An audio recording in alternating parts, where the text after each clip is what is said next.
नमस्कार दोस्तों। Study with motivation में आप सभी का फिर से एक बार स्वागत है एक नई टॉपिक के साथ। ठीक है, तो आज हम लोग शुरू करेंगे, जानेंगे कि वयस्क और युवा शिक्षार्थियों में क्या अंतर होते हैं उसके बारे में।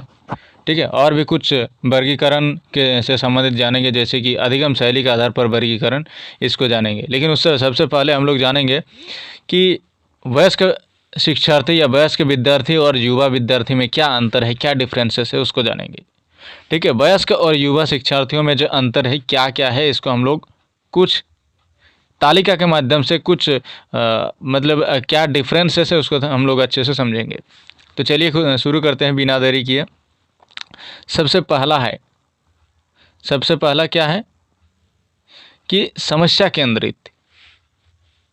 ये जो प्रॉब्लम सेंट्रिक, ये वयस्क विद्यार्थी जो है ये समस्या केंद्रित होते हैं, यानी प्रॉब्लम सेंट्रिक होते हैं।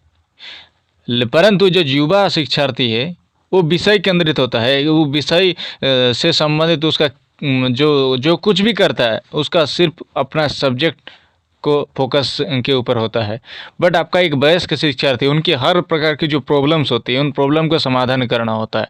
ठीक है, इसीलिए ये प्रॉब्लम सेंट्रिक होता है वयस्क विद्यार्थी, और युवा विद्यार्थी विषय केंद्रित, याद रखिएगा। दूसरा क्या है कि परिणाम उन्मुख, रिजल्ट ओरिएंटेड, क्या रिजल्ट आएगा।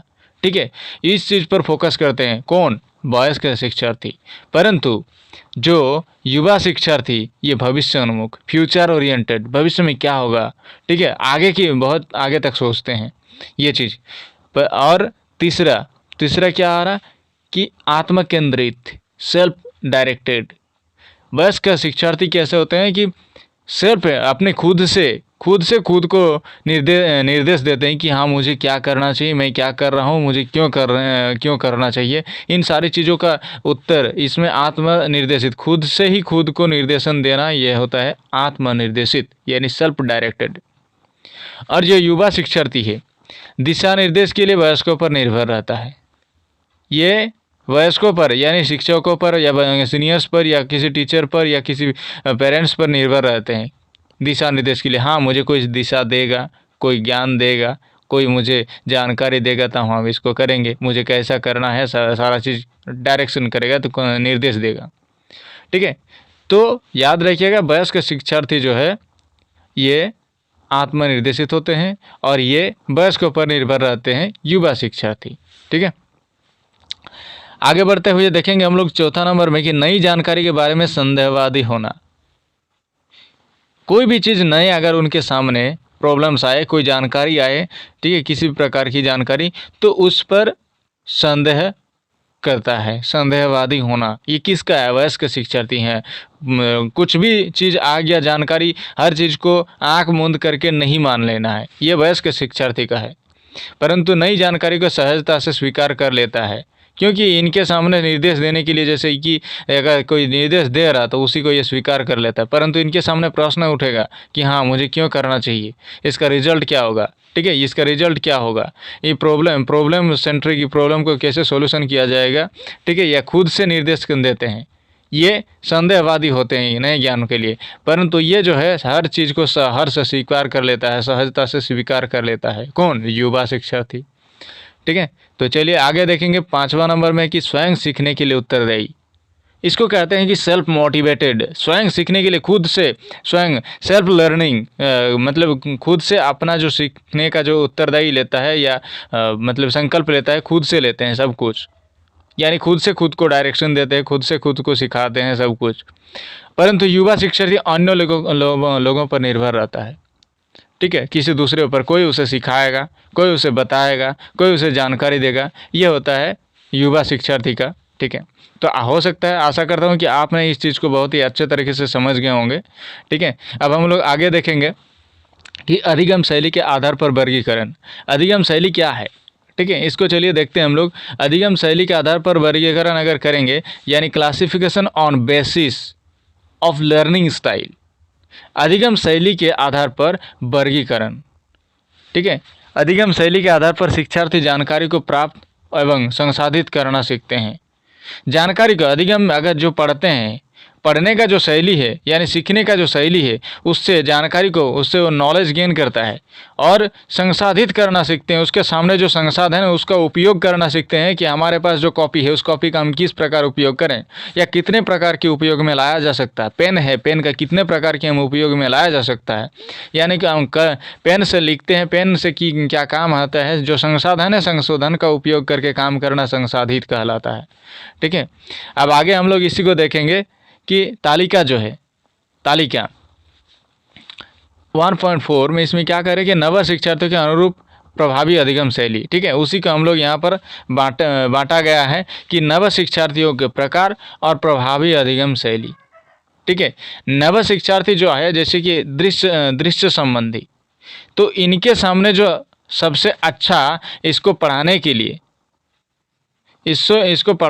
किस प्रकार का जो अधिगम शैली प्रभावी होना चाहिए या होगा, तो होता है कि चित्र और प्रदर्शन। दृश्य संबंधी जो देख पा रहे हैं, ठीक है, उसे चित्र दिखा के समझाओ, प्रदर्शन कुछ अच्छा परफॉर्म करके दिखाओ ताकि वो दृश्य से उसे समझे। श्रवण संबंधी अगर कहा जाए तो जो सुनने में बहुत ही अच्छा है तो उसके लिए शब्द, ठीक है, क्योंकि श्रवण जो है मतलब सुनना, तो सुनने के कैसे कान से, तो उसके लिए शब्द होना चाहिए, ध्वनि अलग अलग प्रकार, इस प्रकार से उसे देना चाहिए। ठीक है, नव शिक्षार्थियों का प्रकार। और इसमें सहज ज्ञान संबंधी, तो अंतर्दृष्टि और आंतरिक अनुभूति, अगर सहज रूप से किसी ज्ञान को धारण कर सकते हैं, किसी नॉलेज को गेन कर सकते हैं, तो उस प्रकार उस से रिलेटेड अगर हो तो उसके लिए अंतर्दृष्टि देना चाहिए। यानी आपके अंदर जो अनुभव है उस अनुभव को आप उसके अंदर कैसे बातों के माध्यम से प्रवेश करा सकते हैं। ठीक है, कुछ उसे ऐसा ज्ञान दे ताकि वो उसको भविष्य के लिए उसे समझ सकते हैं या अपने आप में विचार कर सकते हैं, यानी अंतर्दृष्टि और आंतरिक अनुभूति। ठीक है, इस प्रकार से अपना जो अनुभव है उसको उसे देना है। चौथा है आगमनात्मक, तथ्यों के अवधारणा विकसित करना। तथ्य जो भी तथ्य है आगमनात्मक, इसमें क्या हो रहा है कि तथ्य जो है उसके जो अवधारणा है उससे संबंधित उसको विकसित करना, ये होता है आगमनात्मक में। और निगमनात्मक है अवधारणा से तथ्यों की ओर जाना। इसमें तथ्यों से अवधारणा की ओर जाना और इसमें अवधारणा से तथ्यों की ओर जाना। ठीक है, तो यही है। आगमनात्मक का विपरीत है निगमनात्मक, या ये कह सकते कि निगमनात्मक का विपरीत है आगमनात्मक। ठीक है, अब आगे आते हैं हम लोग छठा नंबर में। छठा में क्या कह रहे हैं कि सक्रिय जो है अगर ऐसा विद्यार्थी रहे तो भौतिक गतिविधियां, उसे फिजिकल एक्टिविटी ज़्यादा करना चाहिए। ठीक है, फिजिकल एक्टिविटी अगर करेंगे तो उनके जो सक्रियता का प्रभाव उस पर ज़्यादा होगा। और अगर विद्यार्थी चिंतनशील है तो उसे विचार विमर्श और आत्मनिरीक्षण, उसके साथ विचार विमर्श करना चाहिए और आत्मनिरीक्षण करके उसे बताना चाहिए, सिखाना चाहिए। और अगर क्रमिक है, ठीक है, क्रमिक है तो उसे संबंधित चरणों की श्रृंखला, अगर क्रमिक है तो उससे संबंधित चरणों की श्रृंखला। और अगर 9वां पॉइंट है बेसिक स्तर पर, अगर उनका विद्यार्थी अगर इस प्रकार की सोच रखते हैं बेसिक स्तर पर, तो समग्र दृष्टिकोण से उसे ज्ञान देना चाहिए, जानकारी देना चाहिए, उसे ऐसा शिक्षा देना चाहिए। तो आज की वीडियो में इतना ही। आशा करता हूँ आपको अच्छी लगी होगी जानकारी, और वीडियो अगर अच्छी लगी तो आपने हमारे इस चैनल को लाइक शेयर एंड सब्सक्राइब करें ताकि आने वाले नेक्स्ट वीडियो आपको सबसे पहले मिले। तो आज के लिए इतना ही। सबसे पहले आप सभी को बता दूं आज के लिए इतना ही, और मिलेंगे नेक्स्ट वीडियो में। तब तक के लिए जय हिंद, थैंक यू।